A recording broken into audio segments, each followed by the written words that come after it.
America वैदेशिक मंत्री को भेटी एस जयशंकर जातिसंघ साधारण अधिवेशन अवसर में परस्पर को भेटी दुई नेता द्विपाक्षिक आंचलिक और वैश्विक प्रसंग में आलोचना होईची उभयों भितर युद्ध प्रसंग उठी आलोचन काजाखस्तान रे पुटिन को भेटिबा बेले युद्ध को नहीं मोदी जो चिंता प्रकट करथिले सेही प्रसंग में दुई नेतांकर आलोचना होईची।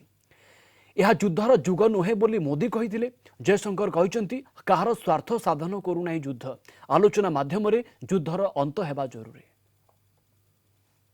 In today's meeting, we discussed our political coordination, working together in plurilateral and multilateral formats, and exchanging assessments and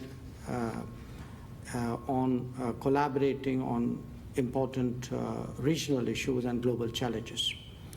I would specifically mention the Ukraine conflict and the Indo-Pacific situation in that regard. I shared with Secretary Blinken my experience of interactions during the UN General Assembly about the deep anxieties in the global south on fuel, on food, on fertilizers.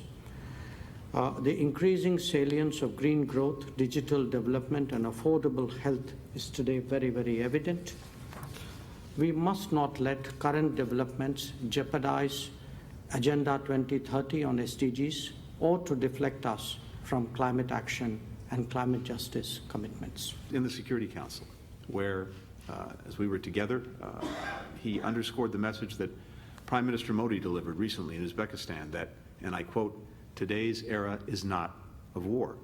And then in the General Assembly, where the Prime Minister said of India, and I quote, we are on the side that respects the UN Charter and its founding principles, end quote. So is the United States. We recognize that to meet the challenges we face, members of the UN must not only uphold the Charter, but also modernize the institution, including by making the Security Council more inclusive. That's why in his address to the General Assembly, President Biden expressed his support for increasing the number of both permanent and non-permanent representatives of the Security Council, a long-standing goal of India. The minister also highlighted the food, fuel, and fertilizer crises that have hit countries as they struggle to rebuild from the COVID pandemic.